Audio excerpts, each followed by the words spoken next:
WHO 세계 보건기구 자료에 따르면은 2025년 우리나라의 평균 기대 수명이 남자는 82세라 그래요. 여자는 6년 더 살아서 88세 평균 기대 수명이라고 합니다. 북한은 남한과 비교할 때 10년 차이가 난다 그래요. 이런 기대 수명은 지역마다 다르고 나라마다 다르죠. 그런데 공통점이 있어요. 공통점은 결국은 죽는다고 하는 것입니다. 모세는 120세까지 살았는데 성경에 보면은 그 120세에 죽을 때에 눈이 흐리지 않고 기력이 쇠하지 않았다라고 되어 있어요. 참 부럽지 않습니까? 그래도 죽었습니다. 오늘 본문은 모세가 아마도 그 임종을 가까이 둔 시점에 하나님 앞에 올릴 기도라고 여겨지는데요. 80세의 부름을 받아서 광야 생활 40년 이스라엘 백성들을 인도하고 이제 막 가나안 땅에 들어가기 직전인데 하나님께서 모세에게 참 안타까운, 좀 받아들이기 힘든 말씀을 하십니다. 너는 약속의 땅 가나안 땅을 바라볼 수는 있지만 느보산에 올라가서 비스갈산에 올라가서 바라볼 수는 있지만 요단 건너가서 그 땅에 들어갈 수는 없을 거다. 모세는 하나님의 정하심을, 하나님의 말씀을 그대로 받아들입니다. 그리고 이렇게 생각하는 거예요. 나는 죽지만 그러나 가나안 땅에 들어갈 하나님의 백성은 거기서 정말 복되게 살면 좋겠다. 그래서 하나님 앞에 이렇게 내 백성이 살게 하소서. 그것이 오늘 시편 90편의 모세의 기도입니다. 출애굽기 33장 11절 말씀에 보면 하나님께서 모세를 얼마나 기뻐하셨는지, 얼마나 가까이 대하셨는지를 이렇게 말하고 있어요. 사람이 자기의 친구와 이야기함 같이 여호와께서는 모세와 대면하여 말씀하시더라. 하나님은 창조주 아닙니까? 그런데 피조물인 모세를 친구처럼 대하시고 대화를 하셨다는 거예요. 그리고 얼마나 가까이 하셨는지 얼굴을 대면하여, 그보다 더 가까울 수가 없잖아요. 사랑하면 가까우지 얼굴이. 사랑이 지금 멀어져요. 이렇게 하나님의 특별한 사랑을 받은, 또 하나님을 가까이 했던 모세가 자기 백성의 복된 삶을 위해서 하나님 앞에 기도를 드리는데 어떤 기도를 드렸는지 함께 나누면서 은혜 받기 원합니다. 첫째는 주 안에 살게 하소서. 모세의 기도에 주 안에 살게 하소서. 1절입니다. 주여 주는 대대에 우리의 거처가 되셨나이다. 모세는 이스라엘 백성의 지도자로 세움받고 출애굽 이후에 광야에서 40년 생활하게 되죠. 모세의 삶은 나그네와 같은 삶입니다. 한 곳에 머무르지 못하고 이곳저곳 옮겨 다니게 되죠. 나그네가 누구냐면은 자기 집이나 고향을 떠나서 다른 곳에서 임시 머무는 사람이에요. 이렇게 오랜 세월을 나그네처럼 그렇게 떠도는 생활을 했는데 놀랍게도 모세가 뭐라고 말하냐면 주여 주는 대대에 우리의 거처가 되셨나이다. 하나님이 모세 자신과 이스라엘 백성의 거처가 되어 주셨다는 거예요. 모세는 하나님을 거처로 삼고 살았다고 하는 것입니다. 거처는 사람이 사는 곳, 거하는 곳이죠. 원문에 이 거처라고 하는 단어가 마운이라고 나오는데 보금자리, 피난처 그런 뜻이 있다 그래요. 누가 나를 해치려고 할 때에 피난처, 그 은신처 안으로 들어가면 안전하지 않습니까? 또 결혼해가지고 신혼신부가 꾸리는 가정을 보금자리라고 하죠. 보금자리. 거기에 기쁨이 있고 보람이 있고 행복이 있는.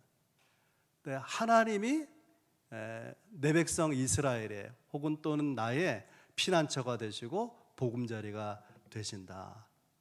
그러니까 어떻게 하겠다는 거냐면 하나님 안에서 살겠다는 거예요. 하나님 안에서 살아야 된다는 것입니다. 모세는 애굽에 있을 때는 황제의 아들처럼 왕자같이 40년 지냈거든요. 그런 애굽에서 생활이든지 또 이스라엘 백성의 구원의 지도자로 광야에 있을 때든지 모세가 깨달은 것은 하나님이 우리의 거처였다라는 깨달음입니다. 광야 생활 여러분, 우리가 떠오르는 것은 배고플 때 하나님 만나를 주시죠. 또 목이 마를 땐 하나님께서 반석에서 물을 내주십니다.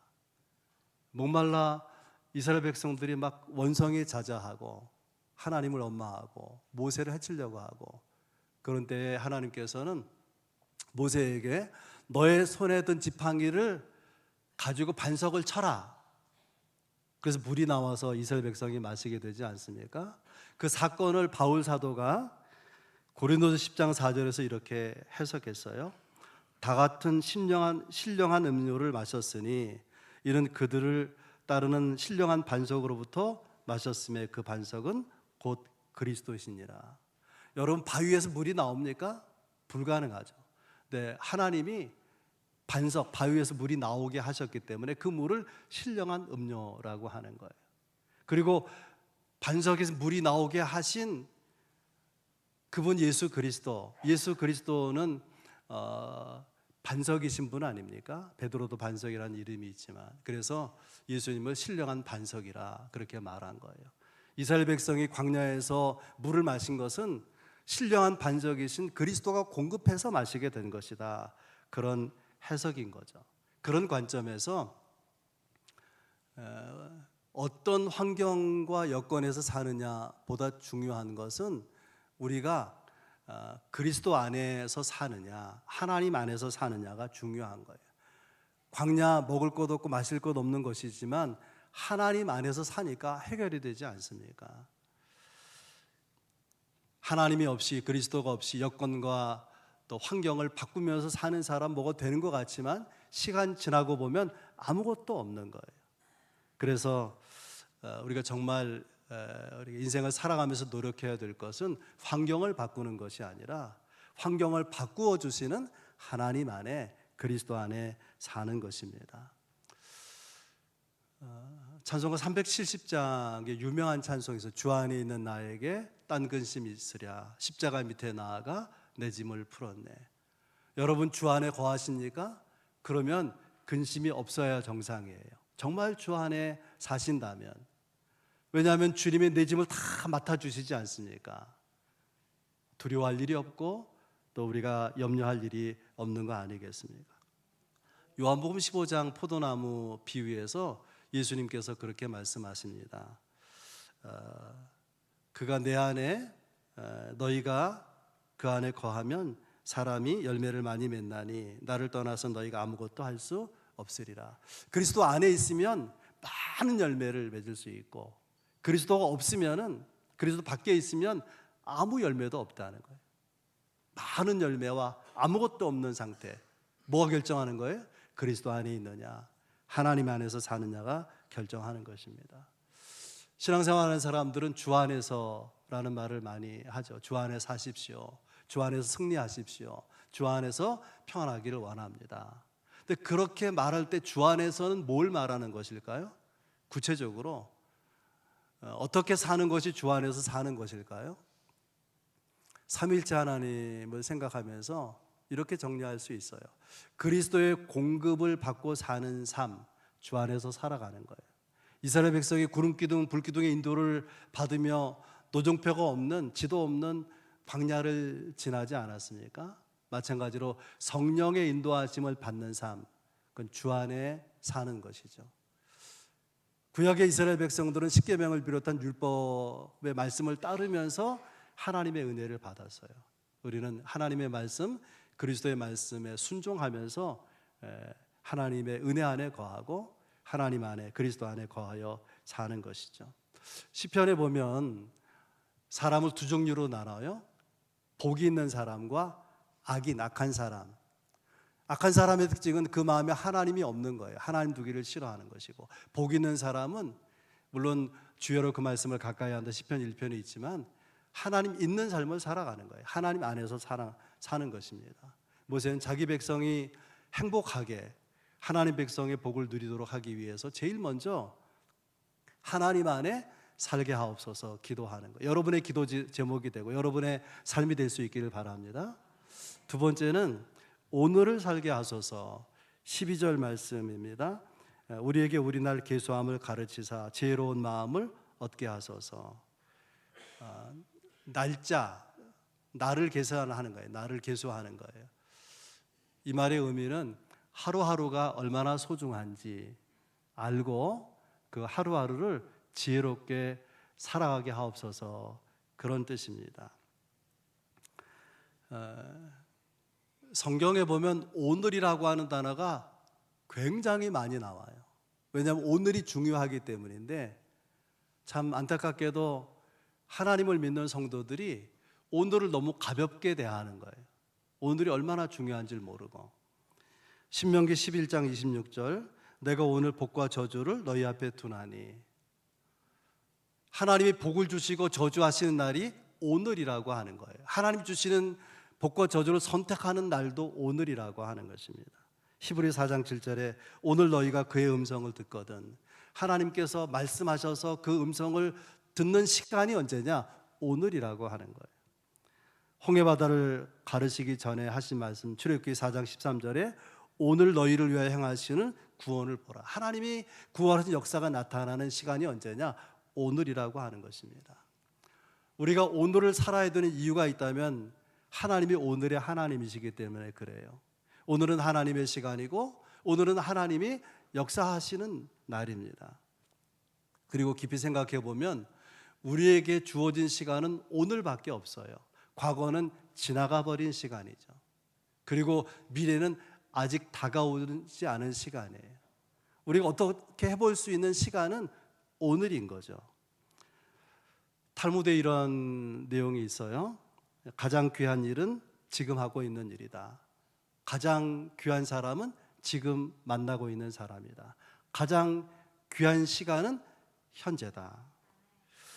그래서 오늘이라고 하는, 현재라고 하는 시간을 우리는 꽉 채워서 살아가야 될 것인데, 구체적으로 오늘을 살라고 하는데 어떻게 살라고 하는 것이냐? 소극적인 의미로 볼 때는 후회할 일을 만들지 않는 거예요. 후회할 일을 만들지 않는 것. 현대인의 성경으로 볼 때 12절이 이렇게 되어 있어요. 우리날 계수함을 가르치사. 우리 성경이죠. 현대인의 성경은 우리의 일생이 얼마나 짧은지 헤아릴 수 있게 하소서. 모세는 자기 시대의 평균 수명보다 40년을 더 살았거든요. 그런데도 이렇게 인생을 다 살고 자기의 삶을 돌아보니까 너무 짧은 거예요. 자기 백성들의 인생도 너무나 짧은 거예요. 애굽에서 하나님의 구원의 손길을 힘입고 나올 때에 장정 60만이 따라 나왔거든요. 남자, 여자, 노인 다 합하면은, 아이들까지 합하면은 200만 넘게 나왔다고 하는데 40년 세월이 지나서 보니까 출애굽할 때 어른들은 다 광야에서 죽고 여호수아와 갈렙만 남은 거예요. 지나온 세월을 돌아보니까 순간 같은 거예요. 엊그제 같은데 벌써 다 끝나 버린 것이죠. 그렇게 빨리 흘러가 버린 짧은 인생도 제대로 살지 못한 것 같은 후회가 있는 것입니다. 10절 말씀에 우리 연수가 70이고 강건하면 80이라도 그 연수의 자랑은 수고와 슬픔뿐이요 신속기간이 우리가 날아가나이다. 돌아보면 보람있고 자랑스러운 일들이 많이 떠올라야 되는데 부끄러운 일들이 생각이 나고 또 고통스러웠던 순간이 생각이 나고 그런 거예요.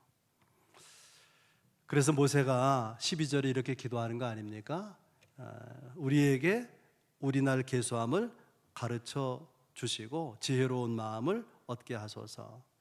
이 말은요, 내게 몇 년이나 인생이 더 남아있는지 알려주세요, 그런 거 아닙니다. 그런 거 아니에요.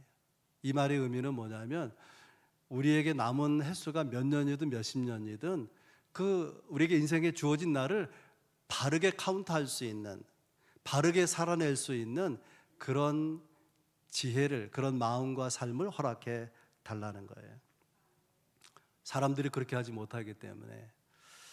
튀르키예 시인 나짐 히크메트라는 분이 신과의 인터뷰라고 하는 글을 남겼는데, 그 글에 이렇게 돼 있어요. 나는 꿈을 꾸었다. 신은 나에게 물었다. 내게 궁금한 것이 있다고? 나는 대답했다. 인간에게 가장 놀라운 점은 무엇입니까? 그러자 신이 대답했다. 요 신이 대답한 내용이 의미가 있어서 소개하려고 그래요. 어린 시절이 지루하다고 서둘러서 어린이 되는 것, 그리고는 다시 어린 시절로 되돌아가기를 갈망하는 것, 돈을 벌기 위해 건강을 잃어버리는 것, 그리고는 건강을 되찾기 위해 돈을 다 잃는 것, 미래를 염려하느라 현재를 놓쳐버리는 것, 그리하여 결국 현재에도 미래에도 살지 못하는 것, 결코 죽지 않을 것처럼 사는 것, 그리고는 무의미하게 죽는 것이다. 이렇게 살면 후회의 막급이죠. 우리에게 짧게 지나가는 소중한 인생을 최소한 후회할 것이 없게 살아야 될 것입니다. 어떤 방송국에서 많은 어른들을 대상으로 설문조사를 했어요. 근데 그 질문하는 것 중에 가장 의미 있는 심각한 질문이 뭐냐면, 지나온 삶을 돌아볼 때 뭐가 가장 후회가 됩니까? 예상하는 답들이 나와요. 그때 공부 열심히 할 걸, 돈 모아 집 살 걸, 부모님께 잘할 걸, 욕은 배우지 말 걸, 그 회사 그냥 다닐 걸. 근데 이제 나이가 30대를 지나서 40대가 되면 남자들은 이렇게 후회한대요. 그때 그 여자 잡을 걸. 여자분들은 이 남자하고 결혼하지 말 걸. 공감하시는 것 같아요. 근데 철이 든 나이에 70이 넘어서면은 남자분들은 이런 후회가 있대요. 내 아내에게 눈물 나게 한 것이 가장 후회가 된다는 거예요. 아내한테 잘하시기 바랍니다. 아내한테. 근데 우리가 여러 가지 후회하지 않아야 되지만 후회할 일을 하게 되기도 하는데요. 정말 우리가 조심해야 될 것은 뭐냐면 은밀한 죄예요. 은밀한 죄라는 것은 사람들이 보지 못한다고 짓는 죄를 말하는 거예요. 8절 9절입니다. 주께서 우리의 죄악을 주의 앞에 놓으시며 우리의 은밀한 죄를 주의 얼굴빛 가운데 두셨사오니 우리의 모든 날이 주의 분노 중에 지나가며 우리의 평생이 순식간에 다하였나이다. 누가 보는 사람이 없어서 죄를 지었는데 모세는 뭐라고 말하냐면 하나님 눈앞에서 지은 죄라는 거예요. 하나님 눈앞에서 하나님이 보고 계셨다고 하는 거예요. 하나님은 심은 대로 거두시는 분이에요. 행한 대로 갚으시는 분이에요. 그러니까 얼마나 어리석은 거예요. 사람이 안 본다고 죄를 짓는 것, 어둠에서 살아가는 것, 얼마나 바보 같은 일입니까? 그러면 어쩌라는 것이냐? 결론이요, 지혜롭게 살라는 거예요. 지혜롭게. 나이가 든다고 하는 것은 긍정적인 의미로 보면 지혜가 생기는 거죠. 지혜의 방향은 미래를 향해 있습니다. 지식과 달라요. 지식은 과거 내 삶의 행적을 통해 쌓아놓은 거예요. 그러니까 내가 공부를 많이 하거나 또 혹은 많은 경험을 하거나 많은 여행을 하거나 그러면 많은 것을 알고 있는 지식인이 되는 거죠. 지혜와 차이점이 있어요. 지혜도 지식도 있으면 얼마나 좋겠습니까마는 둘 다 가진 사람은 드물거든요. 어떤 사람은 너무너무 지식이 많아요. 그런데 지혜가 없어요. 그러면 삶이 복잡해지는 거예요. 알기 때문에 더 고민이 많고 삶이 복잡해요. 어떤 사람은 가방끈이 짧아요. 많이 배우지 못해는 너무너무 지혜가 있어요. 그래서 삶을 슬기롭게 헤쳐나가게 되는 거죠. 그래서 모세가 하나님 앞에 이스라엘이 이렇게 살게 해주십시오라고 기도하면서 많은 지혜를 얻게 하소서, 그렇게 기도하지 아니하고 지혜로운 마음을 허락해 주옵소서라고 기도하는 것입니다. 김영석 교수로 온 국민에게 알려져 있는 분이 있죠. 연세대 철학과 명예 교수인데요. 그분이 1920년생이에요. 우리나라 나이로 105세, 6세 이렇게 되는데 그분이 100년을 살아보니라는 책에서 이런 말을 합니다. 인생에서 가장 행복하고 즐거웠던 시기가 언제였을까 되돌아보니 60세에서 75세 때였다. 내가 제대로 철학책을 집필한 것도 70세가 넘어서였다. 신체는 늙지만 지적으로 성장하는 동안 정신은 늙지 않는다. 기억력은 떨어지지만은 사고력은 오히려 높아진다. 노력에 따르면 정신은 정점에서 쇠락하지 아니하고 80 나이에서도 90 나이에서도 그 정신력을 유지할 수 있으니 남은 생애를 노력하며 살아야 된다. 의미 있는 이야기 아닙니까? 그러면 너무나 짧은 신속히 날아가는 것 같이 세월이 그렇게 빨리 흐르는데 어떻게 사는 것이 정말 지혜롭게 사는 것이냐? 하나님을 생각할 때는요, 하나님의 섭리를 생각하고 또 하나님의 경륜, 하나님의 뜻을 따라 사는 게 지혜롭게 사는 거죠. 사람을 생각할 때는 가장 지혜로운 삶은 사랑으로 사는 것입니다.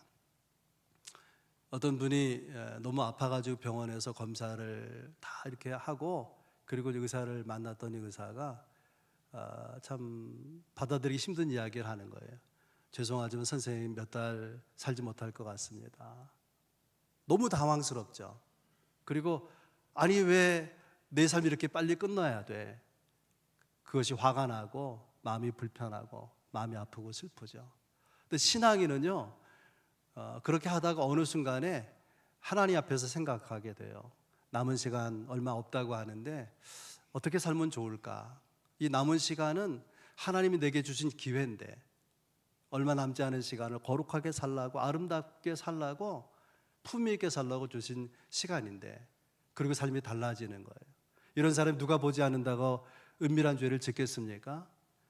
그런 얼마 남지 않은 시간에 누구를 증오하고 미워하고 살겠습니까? 돈을 좀 더 벌겠다 욕심을 내면서 살겠습니까? 하루하루 순간순간 너무나 소중하기 때문에 절절하게 소중하게 다가오는 시간 가장 잘 쓰는 방법은 사랑하며 사는 것이죠. 여러분, 가장 지혜롭게 사는 것이 사랑하며 사는 것이라면 그 첫 번째 대상은 누굴까요? 가족이죠. 배우자이고 자녀고 가족일 것입니다. 어떤 가정이요, 회사에서 일을 하고 피곤해가지고 집에 들어왔어요. 그랬더니 아이가 아빠 놀아줘 그러니까 이 아빠가 뭐라고 말할까요? 이 아빠가 오늘은 피곤하니까 다음에 놀자. 다음에 또 물었어요. 아빠 오늘 놀면 안 돼? 피곤하니까 다음에 놀지. 여러분, 사랑은요 지금 사랑해야 되는 거예요. 용서는 지금 해야 되는 거예요. 할 일이 있다면 지금 해야 돼요. 왜냐하면 하나님이 우리의 영혼을 부르시면 그냥 가야 되기 때문에 못하고 떠난다 그 말이에요. 소중한 일을. 여러분, 우리는 하루하루 오늘을 사는 것인데 오늘을 하나님 앞에서 지혜롭게 사시기 바랍니다. 하나님의 뜻을 따라서 또 사랑을 실천하며 살아가야 될 것입니다. 마지막 세 번째는 은혜로 살게 하소서. 모세의 기도를 분석하면 이런 내용이 나와요. 모세의 기도는요 1절부터 이렇게 17절까지 되어 있지만 한마디로 말하면 은혜를 구하는 기도인데 두 가지 의미 있는 표현이 나와요. 하나는 불쌍히 여겨달라는 것, 하나는 인도하심을 허락해 달라는 것입니다. 13절 말씀이에요.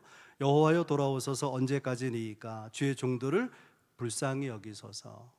이 13절 잘 보면요 모세가 의도적으로 하나님의 이름을 거론해요. 여호와가 어떤 이름일까요? 언약에 신실하신 하나님, 이스라엘을 복주시겠다고 언약하신 하나님이니까 내게 좀 허물이 있고 내게 부족함이 있지만 그 언약하신 것에 신실하게 나를 불쌍히 여겨주시고 다시 내게 돌아와 주시고 은혜를 베풀어 달라는 거 아니겠습니까? 14절은 인자하심을 구하는 기도인데요 아침에 주의 인자하심이 우리를 만족하게 하사 우리를 일생 동안 즐겁고 기쁘게 하소서. 이 인자하심을 원어로 보면은 헤세드라고 돼 있어요. 하나님의 절대적인 사랑을 말하는 거죠. 근데 이 헤세드, 절대적인 사랑을 언제 달라는 거냐? 아침에 하나님의 사랑을 받으면 그 하루가 행복할 수가 있어요. 근데 모세가 말하는 아침은 하루 아침이 아니라 인생의 아침이에요. 내 인생의 젊은 날, 남아있는 인생의 가장 젊은 날은 오늘이라 그러잖아요. 오늘 하나님이 헤세드, 절대적인 사랑을 내게 베푸시면 어떻게 사느냐? 즐겁고 기쁘게 하소서. 우리를 일생 동안 즐겁고 기쁘게 하소서. 하나님의 긍휼하심이 있고 하나님의 전적인 사랑이 있을 때에 우리는 비로소 즐겁고 유쾌한 기쁜 인생을 살아갈 수 있다는 것입니다. 은혜로 사는 구체적인 방법이 무엇일까를 묵상하면서 이렇게 정했어요. 둘째 아들이 전화 와서 내가 설교 준비했는데 너도 이렇게 살면 좋겠다. 그게 뭐였냐면 하나님 100%, 나 100%. 16절 17절 내용입니다. 주께서 행하신 일을 주의 종들에게 나타내시며, 이 말은 뭐냐면 주의 행하심, 주의 위대한 행동을 나에게 베풀어 달라, 나타내 달라. 두 번이나 말하죠. 나타내소서. 우리의 손이 행한 일을 견고하게 하소서. 이것은 우리가 하는 일이 견고하게 해달라, 그런 기도입니다. 우리는 은혜를 사모하고 또 은혜를 구하죠. 그런데 은혜를 생각하는 사람들이 심각하게 가지는 오해가 뭐냐면 하나님이 은혜를 베푸시니까 나는 그저 잘 될 거다라고 별다른 노력을 기울이지 않는데, 그거는 오해라고 하는 거예요. 하나님은 자기 인생에 최선을 다하는 사람에게 은혜를 베푸시는데 그게 100%로 경험되는 시간인 거예요. 설명을 해보겠습니다. 목회자로서 저에게 가장 이렇게 부담되기도 하고 소중한 게 설교하는 것인데, 설교를 생각해보면 꼭 그래요. 최선을 다해 설교를 준비하지만 뭔가 부족한 것 같고 충분히 만족이 안 되기 때문에 이런 상태로 교인들에게 은혜를 끼칠 수 있겠나, 그런 생각이 듭니다. 근데 하나님의 도우심이 있어요. 본문을 묵상하고 연구하는 동안에 그전에는 발견하지 못했는데 새롭게 깨달아지는 것이 있어요. 알긴 알았지만 그 의미가 매우 깊어지게 도우시는 하나님의 손길을 경험하죠. 그러면 원고를 고치는 거예요. 몇 번을 고치는지 몰라요. 그래서 설교가 완성이 되고 제가 그 설교를 읽으면서 가장 제일 먼저 은혜 받는 사람은 저 자신이에요. 은혜 받은 설교를 여러분과 나누는 것입니다. 우리의 삶이 언제 극대화되느냐? 하나님 100%, 나 100%, 그때 극대화되는 거예요. 문제는 하나님은 100%인데 내가 100%가 못 되는 거죠. 여기 놀라운 비밀이 있어요. 내가 최선을 다하여 살아갈 때에 내게 역사하시는 하나님의 일하심이, 행동하심이 100%라는 것이 비로소 경험된다는 거예요. 그러니까 자기 인생에 치열하지 않은 사람은 하나님이 도와주시나, 하나님이 일하시나, 그게 미심쩍은 거죠. 헷갈린다, 그 말이에요. 17절 말씀입니다. 주 우리 하나님의 은총을 우리에게 내리게 하셔서. 여기 중요한 단어가 은총이라고 하는 단어인데 히브리어로 노암이라고 하는 단어예요. 노암. 여러분 기억하면 좋을 것 같아요. 노암. 노암이 뭐냐면은 뜻이 아름다움, 또 선함, 즐거움, 그런 뜻이 있어요. 하나님의 은총이 없으면 내 최선은 모래성 같은 거예요. 멋있게 쌓아오려는데 바닷물이 확 밀고 들어오면 허물어져 버리죠. 누가 지나가다가 실수해서 치면 모래성은 무너지고 말아요. 하나님의 은총이 없는 내 최선은 모래성과 같은 것인데, 하나님의 은총, 마온 하나님의 은총이 다가오면 어설픈 내 인생이 아름다워지는 거예요. 선해지고 즐거움으로 채워지게 되는 것이죠. 여러분 어떻게 사시기 원합니까? 모세는 하나님이 불러서 하나님 나라로 가면서 자기 백성 이스라엘 백성들이 정말 행복하기를 원하는 거예요. 그래서 하나님을 알게 하소서, 오늘이라고 하는 소중한 시간을 하나님을 경외하며 지혜로 살게 하소서, 그리고 내 열심만으로 부족하니까 꼭 은혜를 베풀어 주옵소서, 아름답게 하시는, 선하게 하시는, 즐겁고 유쾌하고 행복하게 하시는 은혜를 베풀어 주옵소서. 이 기도가 여러분의 기도가 되기를 주의 이름 축복합니다.